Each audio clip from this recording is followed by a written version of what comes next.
Hello, my brave future doctors. Welcome back to my YouTube channel. Now we'll be continuing with the further more topics. That is, first topic for today's class is cell membrane. Okay, cell membrane structure was studied after the advent of electron microscope, that is 1950s. Chemical studies on cell membrane, especially in RBCs, enabled to deduce the possible structure of plasma membrane. Okay, when after chemical studies on the cell membrane, especially in RBCs, that is in human RBCs, it enabled to deduce the possible structure. It helped to understand the possible structure of plasma membrane. Okay, and then the cell membrane is mainly composed of the cell membrane is mainly composed of lipids and proteins. And is mainly composed of lipid and protein. Major lipids are phospholipids. Phospholipids, these are arranged in a bilayer structure. Okay, these are, that is, and phospholipids are arranged within the membrane. And it has, that phospholipid has two things, that is one polar head and another is one hydrophobic head or non-polar head. Polar head will be placed outer and the outer side, whereas the non-polar or hydrophobic head will be placed in the inner side. Okay, this is the structure of the phospholipid, which is arranged in a bilayer, and with also it consists the cholesterol. Like phospholipid membrane also contains cholesterol. It is really important, and this is a PYQ also. Alright, this is a PIQ. एक बार पहले से बताती हूँ. That is cell membrane. Cell membrane structure was studied after the advent of electron microscope in 1950s. ठीक है, chemical studies on cell membrane करने के बाद, that too on the human RBC, we got to know the structure of plasma membrane. And cell membrane mainly दो चीज़ों से compose रहता है, that is lipids and proteins. Major lipids जो है वो that is phospholipids which are arranged in a bilayer. Phospholipids have two parts, that is polar head है ना, नॉन पोलर टेल, और hydrophobic head and hydrophilic head. See, polar head or hydrophilic will be placed in the outer side, whereas the non-polar or hydrophobic will be placed in the inner side. इसके साथ साथ the phospholipid membrane also contains cholesterol, which is really important. And then this ensures that the non-polar tail is saturated hydrocarbon is protected in aqueous environment. देखो अभी ये assertion reason का question बन सकता है. If they give the assertion that, let me frame the question. If assertion is lipids are arranged within the membrane with polar head towards outer side and hydrophobic head towards the inner side, तो reason क्या बोल सकते हैं? The non polar tail of saturated hydrocarbons is protected from the aqueous environment. ऐसा reason का question बन सकता है. ठीक है, उसके बाद आगे जाते हैं.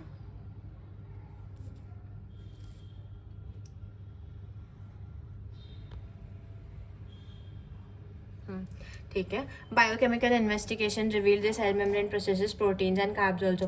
बायोकेमिकल इन्वेस्टिगेशन, देखिए ये भी बहुत इंपॉर्टेंट है. बायोकेमिकल, जैसे कुछ वर्ड्स रहते हैं जो स्टेटमेंट वाइज क्वेश्चन में अगर बदल दिए जाए तो you will be getting a wrong answer. So biochemical investigation या फिर केमिकल स्टडीज है, जो वर्ड्स रहते हैं ना, that is really important.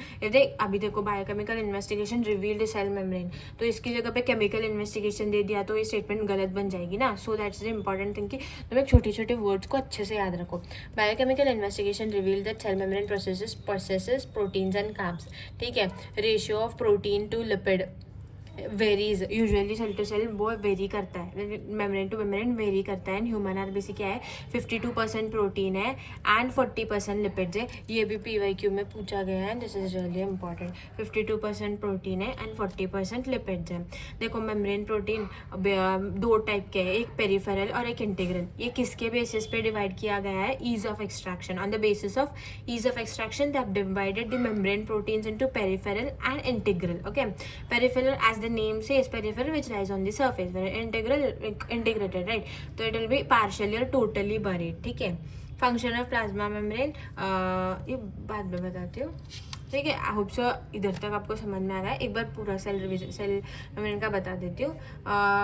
Advent, इसका स्ट्रक्चर कब स्टडी हुआ? एडवेंट ऑफ माइक्रोस्कोप 1950s में. Chemical studies on RBC, that is human RBC, possible structure of plasma membrane के बारे में बताया. And then cell membrane mainly lipids and protein से बना है. मेजर लिपिड्स कौन से हैं? फॉस्फोलिपिड्स, जो बाइलेयर में अरेंज्ड होते हैं, जिसके दो पार्ट्स रहते हैं, that is polar head and non polar tell. उसका अरेंजमेंट बताया गया है. असर्शन रीजन पे क्वेश्चन आ सकता है कि lipids are arranged within the membrane with the polar head towards the outer side and hydrophobic tail towards the inner side. तो reason क्या दिया जाएगा? non-polar tail of saturated hydrocarbon is protected from aqueous environment. And इसके बाद biochemical investigation जब की गई तो we also found that proteins and carbs are also the component, are also components. And then ratio के बारे में बोला है. first protein to lipids क्या है? in human RBC 52% proteins रहता है and 40% लिपिड्स रहता है. ईज ऑफ एक्सट्रैक्शन के ऊपर मेम्ब्रेन प्रोटीन में पेरिफेरल एंड इंटीग्रल दो टाइप के आते हैं. Okay, next they have given about fluid mosaic model. This is really important. Fluid mosaic model was proposed by Singer and Nicholson in 1972. A year याद रखो, and who has proposed that thing? Make sure you even remember that. And next, what did it state? The quasi-fluid nature of lipid enable lateral movement of proteins within the overall bilayer. जो liquid nature रहता है ना of lipid जो liquid nature provide करता है, उसकी वजह से lateral movement of proteins possible था. ठीक है. The ability to move within the membrane is called as fluidity. It is measured through fluidity. The ability to move within the membrane is called the fluidity. And fluid nature का importance क्या क्या है? Cell growth, formation of intercellular junction, secretion, endocytosis, cell division. These are the important functions of the fluid nature. ठीक है. Fluid mosaic model का क्या किसने propose किया था? Singer and Nicolson. What did it tell? The quasi fluid nature of lipid enable lateral movement of proteins within the bilayer. ठीक है. The ability to move within the membrane is measured through fluidity. Importance क्या क्या था fluid nature का? Cell growth, formation of intercellular junction, secretion, endocytosis and cell membrane, ये सारी चीज़ें इसके इंपॉर्टेंस थी. प्लाज्मा मेम्ब्रेन अभी प्लाज्मा मेम्ब्रेन के बारे में पढ़ते हैं. Plasma membrane selectively permeable membrane होता है. इसका फंक्शन क्या है? Transport of molecules across it. Movement, देखो अभी मूवमेंट अभी see first thing it is a selectively permeable membrane है. एंड देन फंक्शंस क्या आते हैं? Transport of molecule across it. Transport occurs through many different ways. That is if energy requirement चाहिए, मतलब energy requirement है तो active transport बनता है. Without energy passive and normal. Diffusion होता है, सिंपल डिफ्यूजन होता है. उसके बाद ऑस्मोसिस होता है. ये सारे प्रेरिक क्या बोलते हैं वो वेज है. देखो movement if without energy requirement passive transport बोलते हैं. Neutral solutes by simple diffusion along the concentration gradient. Neutral solutes pass होते हैं through simple diffusion. Okay, along the concentration gradient. That is diffusion मतलब क्या है? Movement from the higher concentration to lower concentration.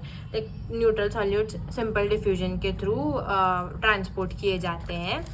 And next water osmosis के through. Osmosis मतलब आपको पता ही है. And then the polar molecules can not pass through the non polar lipid bilayer. ये NCERT की डायरेक्ट लाइन है. क्या है? Polar molecules can not pass through the lipid non polar lipid bilayer. They require certain carrier proteins. Carrier proteins example, वो carrier protein की मदद से जो ट्रांसपोर्टेशन होता है उसको एक्टिव ओके सॉरी ये नहीं the polar molecules can not pass through the non polar lipid bilayer. ये डायरेक्टली पास नहीं कर सकते क्योंकि अभी देखो एक पोलर मॉलिक्यूल है and non polar lipid bi molecule है, उसके लाइक से पास कर सकता है, अपोजिट पास नहीं कर सकते. इसीलिए they require certain carrier protein. उसके बाद नेक्स्ट आता है कि एक्टिव ट्रांसपोर्ट का एग्जाम्पल है sodium potassium pump of axons of neuron. And then ये एनर्जी डिपेंडेंट रहता है, इसको एटीपी की ज़रूरत रहती है. एंड ये ट्रांसपोर्ट कैसे? Against the concentration gradient, that is lower से हायर जाता है, वेयरएज डिफ्यूजन में हायर से लोअर जाता है. Okay, few ions are transported. Next इन्होंने बताया है सेल वॉल के बारे में. ओके, सेल वॉल क्या है? Non living rigid structure outer covering of plasma membrane of fungi and plant. मैंने आपको पिछले क्लासेस में बताया था कि difference between the animal cell and plant cell is main thing is cell wall absent रहता है एनिमल एनिमल सेल में। ये क्या है, सेल वॉल का डेफिनेशन क्या है, non living rigid structure, outer covering of plasma membrane of fungi and plant. Okay, इसके फंक्शंस क्या क्या है, shape to cell, it gives shape to cell, it protects the cell from mechanical and damage and infection, ये cell to cell interaction में help करता है, and barrier to undesirable macromolecules। ठीक है, ठीक है, ये सेल वॉल के फंक्शंस है। ये बता रखना कि सेल वॉल सिर्फ प्लांट सेल में प्रेजेंट है, प्लांट और फंगाई में प्रेजेंट रहता है, एंड एनिमल सेल में एब्सेंट रहता है। ओके, अभी उन्होंने अलगी के बारे में बताइए। ये दोनों PYQ में अलगी सेल वॉल और अदर प्लांट सेल वॉल के कंपोजिशन PYQ में बहुत बार पूछे गए। ओके, ठीक है, अलगे सेल वॉल किस किस चीज़ों से बनते हैं, cellulose, galactan, mannan, minerals like calcium carbonate है। ओके, ये सीधा क्वेश्चन पूछा जाता है, what are the composition of algae cell wall. तो ये सारे ऑप्शंस रहते हैं, 4 ऑप्शन में से ये वाला एक ऑप्शन रहता है, that is cellulose, galactans, mannans, minerals like calcium carbonate. Even MCQs में भी पूछा जा सकता है, लाइक MCQs बोल रहे हो क्या, मैच द फॉलोइंग टाइप में भी पूछा जा सकता है। अगर इनमें से कुछ भी पूछा है, अभी मैनन पूछा, एंड एक जगह पे B साइड पे मैनन वगैरह है, मैनन, सेल्यूलोज, हेमीसेल्यूलोज ये वगैरह है, एंड इधर अलगी की जगह, इधर अलगी प्लांट, ये वो सारे एनिमल सेल वॉल इसके बारे में पूछा है। तो you can match the following वे में भी पूछा जा सकता है। एंड प्लांट्स में क्या है, cellulose, hemicellulose, pectin and protein से बना रहता है। It is cell wall is composed from cellulose, hemicellulose, pectin and proteins. Okay, in young plants primary cell wall is capable of growth and diminishes as cell mature. It is capable of growing and it vanishes after the cell gets mature. It gets converted into secondary cell wall which is present in the inner side of the cell, that is towards the membrane. ठीक है, इन्होंने और एक चीज़ बताई है, that is middle lamellae. This is really important, इस पर बहुत सारे क्वेश्चन पूछे गए हैं पास्ट में, लाइक प्रीवियस ईयर्स में। See middle lamellae is made up of calcium का pectate, this is really important. Middle lamellae is made up of calcium pectate. Okay, function क्या है, glues the different cells together, different neighbouring cells, आजू बाजू के sales को, continuous sales है तो middle लैमेले उन लोगों को कनेक्ट करता है। इस देखो यहाँ पे NCERT में एक लाइन्स दी है, the cell wall and the middle lamellae may be traversed by plasmodesmata which connect the cytoplasm of neighbouring cell. Plasmodesmata, अब अगर ये एक सेल है एंड ये एक सेल है, इधर एक कनेक्शन बनता है, दैट इज ये बनता है वो मिडल लैमेले, इसमें से ट्रैवर्स मतलब इसमें से plasmodesmata which connects the cytoplasm को कनेक्ट करने वाला, नेबरिंग सेल के साइटोप्लाज्म को कनेक्ट करने का काम प्लाज्मोडेस्माटा का रहता है। ठीक है, endomembrane system considered because of their functions are coordinated. इनको एंडोमेम्ब्रेन इसलिए कहा जाता है क्योंकि इसके functions in group of organelles के फंक्शन कोऑर्डिनेटेड रहते हैं। ठीक है, एंडोमेम्ब्रेन सिस्टम में कौन से आते हैं, ER, Golgi complex, lysosome, vacuoles, ये सारे इंक्लूडेड है एंडोमेम्ब्रेन सिस्टम में। एक असर्शन और रीजनिंग का क्वेश्चन ऐसे भी फॉर्म किया जा सकता है। यहाँ पे क्वेश्चन अगर मैं क्वेश्चन फ्रेम करूँ तो असर्शन क्या दूंगी, mitochondria, chloroplast, peroxisomes are not part of endomembrane system. Reason क्या होगा, their functions are not coordinated. इसको आप असर्शन एंड रीजन टाइप के क्वेश्चन में भी पूछ सकते हो। ठीक है, अभी नेक्स्ट आते हैं एंडोप्लाज्मिक रेटिकुलम पे। एंडोप्लाज्मिक रेटिकुलम, इसका डेफिनेशन दिया गया है, नेटवर्क और reticulum of tiny tubular structures scattered in the cytoplasm. ठीक से रेटिकुलम और नेटवर्क और reticulum of tiny tubular structures scattered in the cytoplasm. Endoplasmic reticulum divides the intercellular space को दो इसमें डिवाइड करता है, that is luminal, that is inside endoplasmic reticulum, extra luminal that is cytoplasm. RER दो type के आते हैं, rough endoplasmic reticulum, smooth endoplasmic reticulum. Rough में राइबोसोम्स रहते हैं and it is involve in protein synthesis and secretion, protein synthesis और secretion में help होता है, and extensive and continuous with the outer membrane of nucleus. ये सारे अच्छे से याद रख लो। एंड ये सारे जो कुछ भी मैं अभी पढ़ा रही हूँ ना, वो पूरा NCERT से, एक भी चीज़ से बाहर से नहीं है। लाइन टू लाइन और जितना मेरे को इम्पोर्टेंट लगता है, जो जो चीज़ें मेरे को इम्पोर्टेंट लगती है, जो यूजुअली डायरेक्ट एनसीईआरटी से पूछी जा सकती है, वो डायरेक्ट लिखा है मैंने। ऐसा अल्टर करके कुछ भी नहीं लिखा। जो मैंने एनसीईआरटी करके मार्क किया है ना, वो सारे डायरेक्ट एनसीईआरटी के वर्ड है। मेरा ये सब क्लास देखने के बाद आपको चाहिए तो मैं अपने टेलीग्राम चैनल पे आपको ये सारे नोट्स भेज दूँगी, डिस्क्रिप्शन में दे दूँगी मैं इसका लिंक। और इसके साथ साथ मैं इतना चाहूँगी कि please I really hope this is really helping you out, and please like, share and subscribe to my YouTube channel. We'll just continue with the further things. See, rough endoplasmic reticulum, ribosomes, bears ribosomes involved in protein synthesis and secretion, extensive and continuous with the outer membrane of nucleus. Smooth endoplasmic reticulum नाम में ही है, smooth है तो ribosomes नहीं रहेंगे. And इसके बाद synthesis of lipid इसका फंक्शन है. In animals lipid like steroidal hormones are synthesised in smooth endoplasmic reticulum. ठीक है, अभी इसका डायग्राम देखते हैं. इसमें दिया है, एनसीईआरटी टेक्स्ट बुक में दिया है, दैट इज़ फिगर 8.5. अभी देखो ये वाला जो पार्ट है वो स्मूथ एंडोप्लाज्मिक रेटिकुलम है. यहाँ पे जो dot dot dot dot ribosomes attach है ना, उसको रफ एंडोप्लाज्मिक रेटिकुलम बोलते हैं. ठीक है, rough endoplasmic reticulum usually nucleus के साथ rough endoplasmic reticulum is continuous with the outer membrane of nucleus. यहाँ पे देखो ये आउटर मेम्ब्रेन ऑफ न्यूक्लियस के साथ कंटिन्यूस है. ठीक है, इसका फंक्शन क्या है? Protein synthesis. Rough endoplasmic reticulum protein synthesis, whereas ये स्मूथ का लिपिड सिंथेसिस. इन्होंने क्या बोला है? Scatter tiny tubular structure. Scatter tiny tubular structure endoplasmic reticulum का डेफिनेशन क्या है? स्कैटर्ड टाइनी ट्यूबुलर स्ट्रक्चर को एंडोप्लाज्मिक रेटिकुलम कहते हैं, जो साइटोप्लाज्म में प्रेजेंट रहता है. ठीक है, अभी आगे पढ़ते हैं. नेक्स्ट वाला टॉपिक है गोल्गी अपैरेटस. एक मिनट.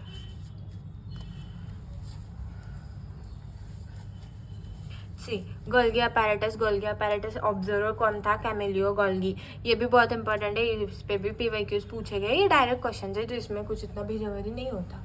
ओके, गोल्गी अपैरेटस 1898 में ये किया था. गोल्गी अपैरेटस मतलब क्या है? Densely stained reticular structure near nucleus, जो न्यूक्लियस के नज़दीक पाया जाता है उसको गोल्गी अपैरेटस रहता है. वो densely stained and reticular structure रहता है. वो फ्लैट डिस्क शेप्ड सैक और सिस्टर्न है. इसका डायमीटर 0.5 माइक्रोमीटर से 1.0 माइक्रोमीटर है. Stacked parallel to each other. यहाँ पे इसमें दिया है, देखो यहाँ पे ये जैसे पैरेलल अरेंजमेंट है ना, ये stacked parallel to each other. Varied number of cisternae are present in Golgi complex. See NCERT से बहुत सारे नंबर, मतलब एक गोल्गी में इतने ही टाइप के नंबर के सिस्टर्ने रहते करके नहीं है, फिक्स नहीं, it varies. Okay, Golgi cisternae are concentrically arrange near the nucleus with a convex cis or forming face and a concave trans or maturing face. See Golgi cistern has 2 faces. एक cis face है, तो यहाँ पे cis face है and ये trans face है. Cis face को क्या बोलते हैं? वो कॉन्वेक्स रहता है एंड ये फॉर्मिंग फेस रहता है. मेरा ट्रांस फेस मतलब मैचरिंग फेस. ठीक है, both the faces are entirely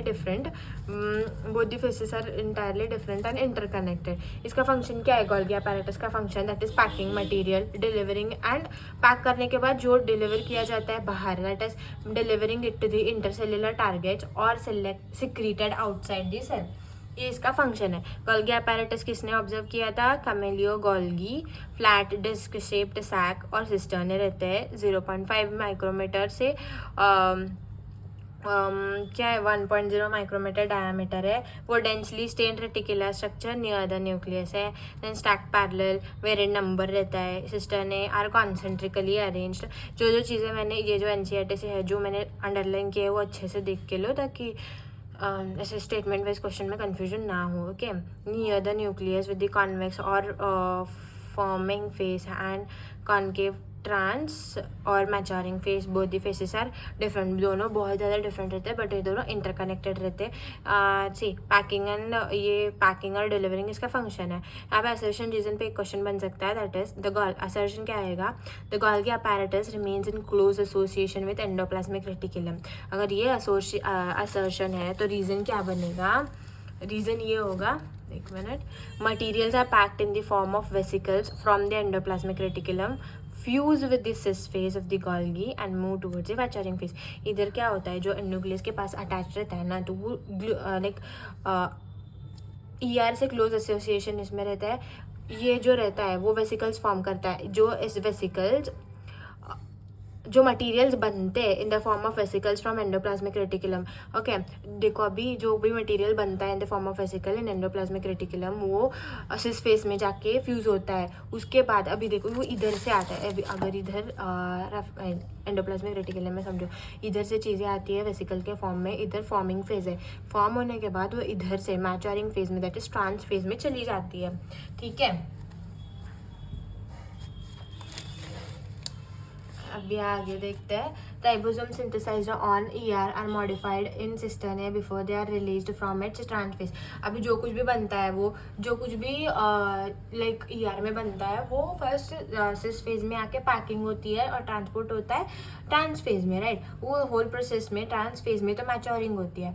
so in this whole face there are alteration made, that is क्या बोलते हैं, ribosome synthesised on ER are modified in cistern before they are released from its trans face. Modification होता है। And important, ये Golgi apparatus का important क्या है, importance, it is a important site of glycoprotein and glycolipid formation. ये भी direct PYQ से पूछा गया, PYQ में पूछा गया है।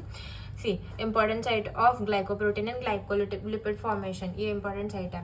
एंड देन लाइसोसोम, लाइसोसोम क्या है, membrane bound vesicular structure. Membrane bound ये क्या है, वेसिकुलर स्ट्रक्चर है। ठीक है, formed by the process of packaging in Golgi apparatus, rich in almost all type of hydrolytic enzyme. Hydrolytic enzymes कौन से hydrolysis, that is lipases, proteases, carbohydrate, and optimally activate at the pH, the acidic pH. ठीक है, and these enzymes are capable of digesting carbohydrates, proteins, lipids, and nucleic acids. ठीक है, this is it for the today's class. I hope so whatever I'm trying to teach you is a bit helpful, and I would like you to please share my video, and also thank you for watching this video. I really hope you like, share and subscribe to my YouTube channel. Thank you. Bye bye.